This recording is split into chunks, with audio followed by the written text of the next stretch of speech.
छोटेखानी विदर्भाचा मी दौरा नाही म्हणत तर विदर्भाच्या माझ्या कार्यकर्त्यांना भेटण्याचा कार्यक्रम ठेवला होता। त्यातच गेले काही महिन्यांपासून पोहरादेवीचं दर्शन घेण्याचं माझ्या मनामध्ये होतं, पण एकूणच त्याच्या आधी चाललेल्या सभा वगैरे वगैरे याच्यामध्ये ते काय जुळत नव्हतं। म्हणून मी म्हटलं की नाही, आता आपण ठरवलं तर पोहरादेवीचं दर्शन घ्यायचंच, आशीर्वाद घ्यायचे। निमित्तानं तिथे गेल्यानंतर तिथे सुद्धा एक छोटेखानी सभा झाली, कार्यकर्त्यांचा मेळावा झाला, नागपूरमध्ये कार्यकर्त्यांचा मेळावा झाला। मेळावे तर झालेच, परंतु नागपूर, दिग्रस आणि अमरावती हा जो काय माझा प्रवास होता, त्या प्रवासामध्ये आपणही पाहिलेला आहात की अनेक छोट्या मोठ्या गावांमध्ये लोक थवेच्या थवे हे थांबले होते, माझ्या स्वागतासाठी थांबले होते। उत्साह दांडगा आहे, मनामध्ये एक उद्वेग आहे, संताप आहे, राग आहे आणि एकूणच आपल्या देशातल्या आणि महाराष्ट्रातल्या राजकारणाचा जो काही स्तर खालावलेला आहे, जे काही फोडाफोडीचं राजकारण सुरू झालेलं आहे, लोकांच्या मनात तीव्र असंतोष आहे आणि तो ठाई ठाई प्रत्येक पावली ते व्यक्त करत होते आणि मला ते सांगत होते की करू नका, हे आम्हाला पसंत नाहीये, आम्ही वाट बघतो आहोत, निवडणुकांची वाट बघतो आहोत। आणि म्हणून मी तर आता महाराष्ट्रामध्ये फिरणारच आहे। आयोजन मी कुठेही केलेलं नाही, पण जिथे जिथे लोक माझं स्वागत करतील तिथे मी तर थांबतोच आहे, त्यांच्याशी बोलतोय आणि कार्यकर्त्यांना मी खास करून भेटतोय। आता ही कार्यकर्त्यांची भेट, जसं मुंबईमध्ये आम्ही शाखा प्रमुख, माझे गटप्रमुख यांच्याशी बोलताना गटप्रमुखांची बैठक म्हटलं तर ती एक मोठी सभाच होते। 30-40 हजार गटप्रमुख महिला पुरुष आणि युवा सेनेचे तिकडे येतात आणि ती एक सभाच होते। तर साहजिकच आहे, जिथे जिथे मी जातोय, शहरांमध्ये जातोय, मतदारसंघात जातोय, तिथे सुद्धा या छोटेखानी एक सभाच होत आहे। तर काल सुद्धा मी बघितलं की अजूनही राज्यातल्या जनतेच्या प्रश्नांना कुठेही सरकार लक्ष देताना दिसत नाहीये। सरकार तिकडे तर दारोदारी जातंय, पण दारातनं परत येते, घरामध्ये सुख शांती समाधान कशी नांदेल हे ते काही बघत नाहीये। नुसतं एक कार्यक्रम करायचं म्हणून जाते की सरकार आपल्या दारी, हे नुसतं दारी जाऊन उपयोग नाहीये, त्यांच्या घरी काय आहे, घरामध्ये आहे का, सगळ्या योजना पोचतायत का, लाभ मिळतोय का, तर ह्या योजनांचा सुद्धा पाठपुरावा करण्याचा एक कार्यक्रम मी माझ्या महाराष्ट्रातल्या कार्यकर्त्यांना दिलेला आहे। म्हणून त्यांना मी एक तो कार्यक्रमच ठरवून दिलेला आहे, होऊन जाऊ दे चर्चा, की ज्या ज्या योजना आहेत, सरकार जे काही तुमच्या दारी आले, त्या दारात आलेल्या सरकारकडनं तुम्हाला घरात काही मदत होते का नुसत्या कागदावरतीच घोषणा आहेत आणि आता पाऊस अजूनही म्हणावं तसं पडलेला नाही आहे। विदर्भामध्ये तर आता 1-2-3 दिवसात पाऊस नाही आला तर काय होईल परिस्थिती, काय सांगता येत नाही। तर मग ह्या सरकारी योजनांच्या कागदी होड्या सोडायच्या कुठे, ते सुद्धा त्या सरकारला आता विचारण्याची वेळ आलेली आहे। तर आपल्या माध्यमातून मी हे माझ्या तमाम कार्यकर्त्यांशी सांगत आहे, बोलत आहे आणि नागरिकांना सुद्धा सांगतोय की आपणही आता विचार करा की या योजनांचा लाभ आपल्याला खरंच मिळतोय का। तर हा सगळा प्रकार बघितल्यानंतर एकूणच राजकारण याच्यामध्येच व्यस्त असलेले सगळे पक्ष ह्याचा आता उभक जनतेला आलेला आहे आणि राजकारणामध्ये तुम्ही मत कोणालाही द्या, सरकार माझंच होणार, हा जो एक नवीन पायंडा पडलेला आहे, हा पायंडा केवळ आमच्या पक्षालाच नव्हे तर राज्याला आणि देशाला घातक ठरणार आहे। जनतेचा जर का लोकशाहीवरचा विश्वास उडाला तर जनता ही रस्त्यावरती आल्याशिवाय राहणार नाही आणि ती वेळ येऊ नये म्हणून मी सगळ्यांनाच सांगतोय की आपण सगळे मिळून एक राजकारणाचं सुसंस्कृतपणा आहे तो घालू नये। कालच्या तुमच्या वक्तव्यानंतर आता कालच्या तुमच्या कलंकित या वक्तव्यावरून संपूर्ण, पण त्याचं एवढं लागण्यासारखं काय? ज्यांना हा माझा शब्द लागला असेल त्यांना मला विचारायचे, तुम्ही दुसऱ्यांवरती भ्रष्टाचाराचे आरोप करताना एखादा माणूस भ्रष्ट आहे हा त्याच्यावरती कलंक नाही लावत तुम्ही? एखादा माणूस भ्रष्ट आहे, तू भ्रष्ट आहेस, तुमचं कुटुंब भ्रष्ट आहे, तो भ्रष्टाचाराचा कलंक तुम्ही नाही का लावत? मग आता माझं असं आहे की मी भाषणातनं बोललेलं आहे की हसन मुश्रीफांच्या पत्नीने रस्त्यावरती येऊन आक्रोश केला होता की अशा वारंवार धाडी टाकण्यापेक्षा एकदा काय ते गोळ्या घालून आम्हाला ठार मारा। मग आता तेच हसन मुश्रीफ त्यांच्या मांडीला मांडी, म्हणजे मला बरं वाटलं की आम्हाला जे बोलत होते की बाळासाहेबांना अटक करण्याच्या मांडीला मांडी लावून तुम्ही बसलात, काँग्रेसच्या मांडीला मांडी लावून बसलात, मला आज कळलं की अरे ह्यानं सुद्धा मांडी आहे, त्यांना सुद्धा मांडी नावाचा अनुभव आहे, हे मला आज कळलं आणि ते सुद्धा ते लागतायत। त्यांना दुसऱ्याच्या मांडीला मांडी ते लावतायत. म्हणजे जर तुम्ही म्हणाल तर तो माणूस भ्रष्ट आणि त्याला तुम्ही मंत्रिमंडळात स्थान देता, म्हणजे असं काय आहे की तो नेमका भ्रष्ट आहे का देव आहे? म्हणजे तुम्ही म्हणाल तो भ्रष्ट आणि तुम्ही म्हणाल तो देव, हे कुठलं हिंदुत्व? तर तुम्ही ज्याप्रमाणे सगळ्यांना भ्रष्टाचाराचे आरोप करून कलंकित करता आहात आणि त्याच्यानंतर कलंकित करून बाजूला मांडीला मांडी लावून मंत्रिमंडळात स्थान देतात, तर त्या कुटुंबानी समाजात वावरायचं कसं? एकदा तुम्ही त्यांच्या घरावरती धाडी टाकता, सगळं काही त्यांचं कलंकित करून टाकता. तो कलंक घेऊन ते तुम्ही भले त्यांना मंत्री केलं तरी मग त्यांच्यावरचे आरोप खोटे होते का? मग त्यांना तुम्ही भ्रष्टाचाराचा कलंक का लावला? म्हणजे माझा कलंक शब्द एवढा परिणामकारक असेल असं मला वाटलं नव्हतं. पण त्याच वेळेला मी सांगतो की मला एवढं बरं वाटलं की थोडं तरी मन तुमचं जागा आहे. तर त्या मनाच्या लेखी म्हणजे जनाचं नाही तर मनाचं ऐकून दुसऱ्यांवरती आरोप करताना ह्याचं भान ठेवा.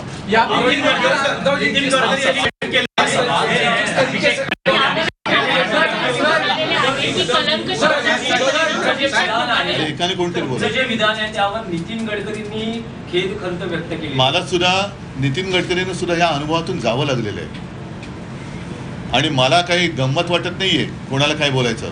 आता पूर्वी मी अफजल खानाची स्वारी असं बोललो होतो.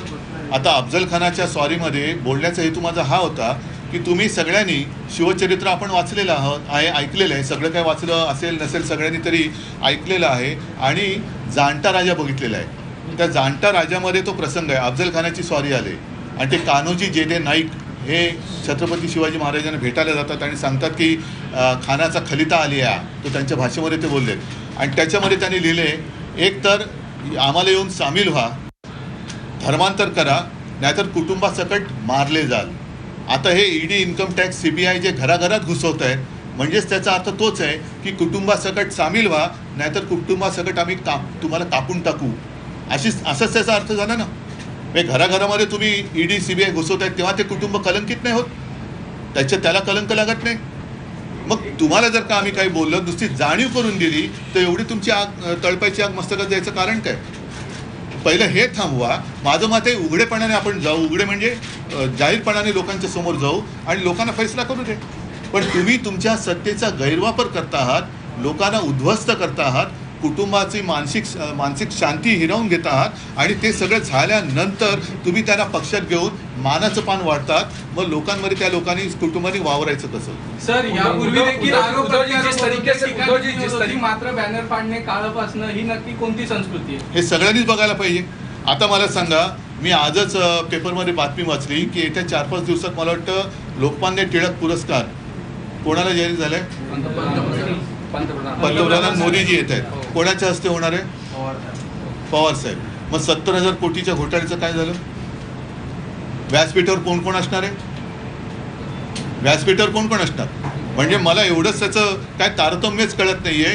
स्वराज्य हा माझा जन्मसिद्ध हक्क आहे असं ठणकावून ब्रिटिशांना सांगणारं सरकारचे डोके ठिकाणावर आहे का? हा आता लोकमान्यांचा प्रश्न कोणाला विचारायचा? लोकमान्यांनी तेव्हा जो विचारला होता प्रश्न, सरकारचे डोके ठिकाणावर आहे का, हा प्रश्न विचारणार कोण? कोणाला उत्तर कोण देणार? ज्यांच्यावरती तुम्ही 70,000 कोटीच्या घोटाळ्याचा आरोप केला तो पक्ष आता तुमच्यासोबत आला. पवारसाहेब तुमच्याबरोबर व्यासपीठावर असणार, आमच्यातले मिंदे तुमच्यासोबत असणार. मग शेवटी लोकांनी बघायचं काय? कोण कलंकित आणि कोण कसला, म्हणजे कोण कोणाला कलंक लावतंय. आणि मग निदान आपण एक माणुसकी म्हणून एकमेकाचा आदर तो ठेवला पाहिजे. जे काय आरोप असतील त्या आरोपाला जागा, आरोप करताना जबाबदारीने वागा. आरोप केल्यानंतर ते केवळ त्यांना घाबरून टाकून पक्षात घेतले आणि आरोप चौकशी बंद केली. मग पहिले ज्यांना तुम्ही घाबरून पक्षात घेतले त्यांच्या चौकशीचं पुढे काय झालं?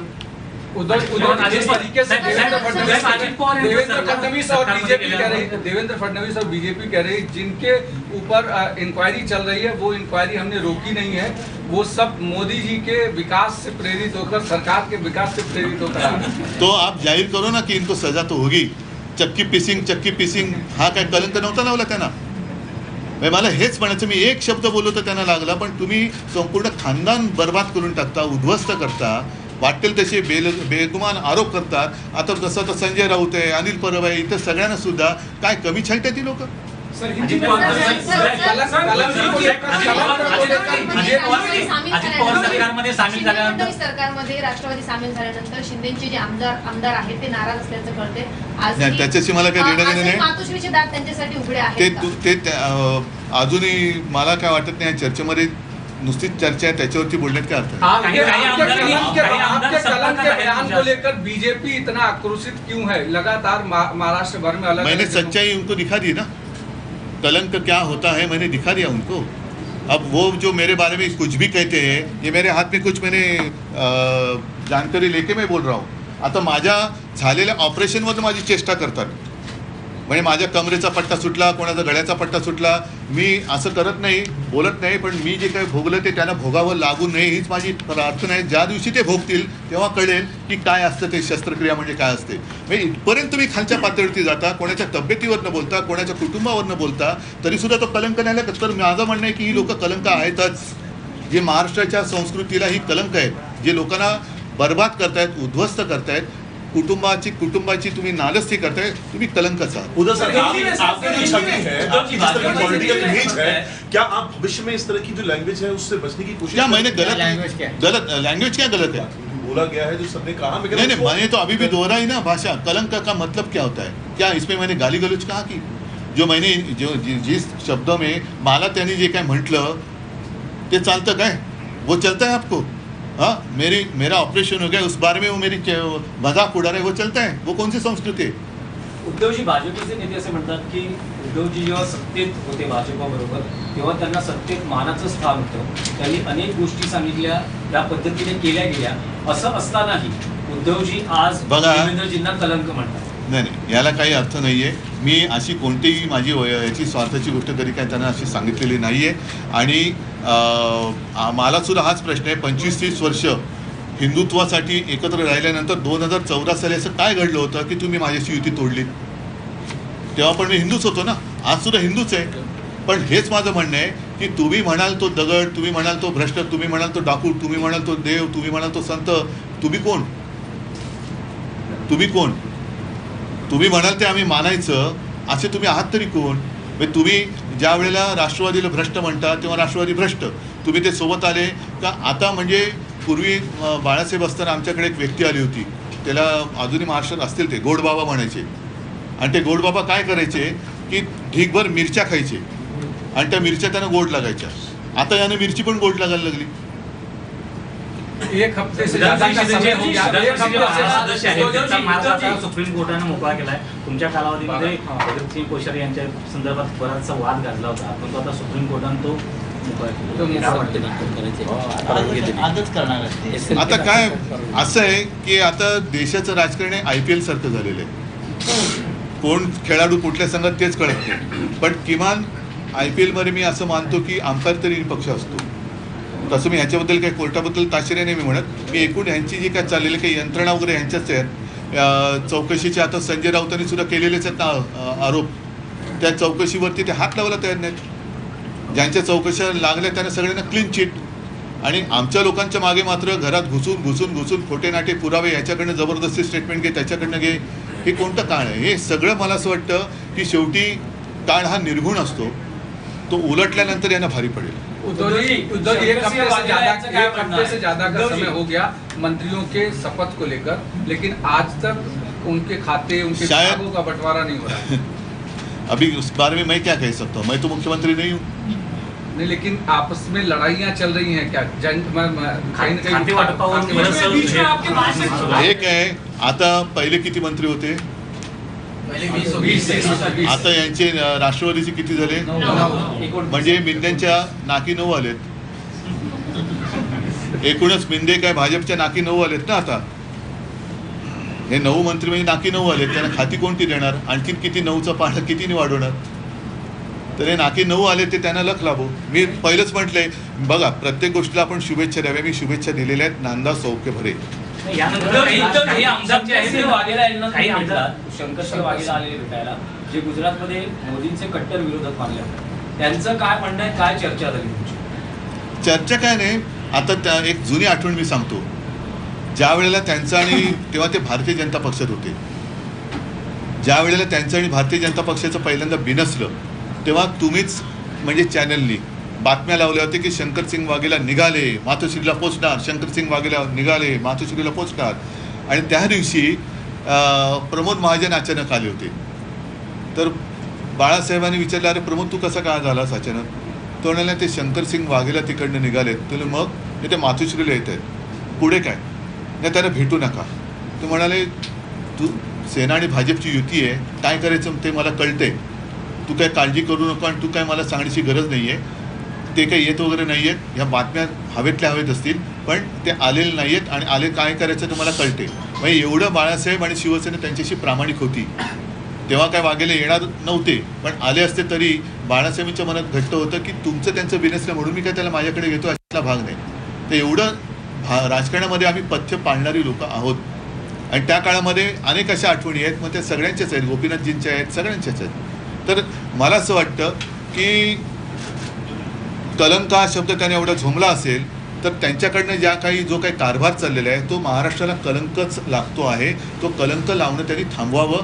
हे नुसतं कोणालाही भ्रष्ट म्हणणं हा सुद्धा त्या कुटुंबाला लावलेला कलंक आहे. आणि अशाला कलंकित करून त्यांची समाजात पुन्हा छिथू करून मग तुम्ही त्याला मंत्री करताय, याला काय अर्थ आहे? ही कोणती नीती आहे? तर त्याच्यापेक्षा मला असं वाटतं कोणाच्याही घराच्या दारापर्यंत जाण्यापेक्षा घरात जाल तर सुख आणि आनंद घेऊन जा, तळतळाट घेऊन बाहेर पडू नका. आणि म्हणून मी पुन्हा सांगतोय की जसं अफजल खानाच्या वेळेला घरदारं लुटली जात होती, उद्ध्वस्त केली जात होती, धर्मांतर करा, तसं आता पक्षांतर करा, नाहीतर कुटुंबासकट मारले जाल. तसंच ते आता सांगतायत की पक्षांतर करा, नाहीतर सगळेजण आज जाल. ही अफजल खानाची वृत्ती आहे, ती आपल्या राज्याला आणि देशाला कलंकासारखी लावू नका, हीच मला त्यांना विनंती आहे.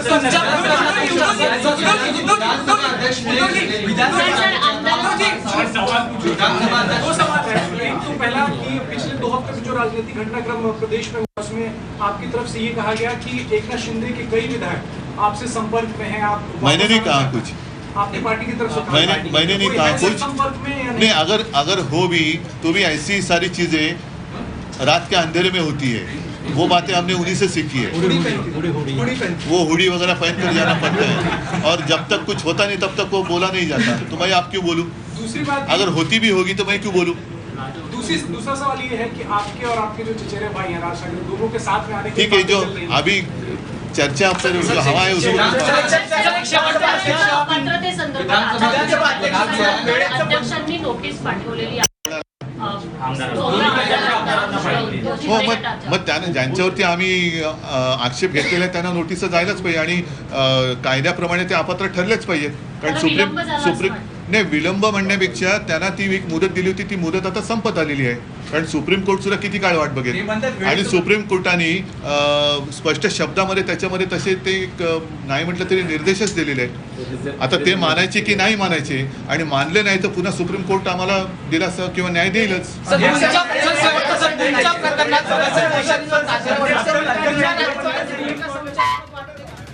तर महाराष्ट्राला कलंक लावणं आधी थांबवा. आम्ही आरसा दाखवलेला आहे, राजकारणात आम्ही पथ्य पाळणारी लोक आहोत. महाराष्ट्राला कलंक लावणं आधी थांबवा असं म्हणत उद्धव ठाकरे आपल्या वक्तव्यावर ठाम असल्याचं दिसतंय. दारात सुख आनंद घेऊन जा, तळतळाट घेऊन जाऊ नका. केंद्रीय यंत्रणांची भीती ही अफजल खानासारखी वृत्ती आहे. आणि कायद्याप्रमाणे जेव्हा आता आमदारांच्या अपात्रतेबद्दल प्रश्न विचारला गेला तेव्हा कायद्याप्रमाणेच सगळी प्रक्रिया झाली पाहिजे असं ठाकरेंनी म्हटलंय.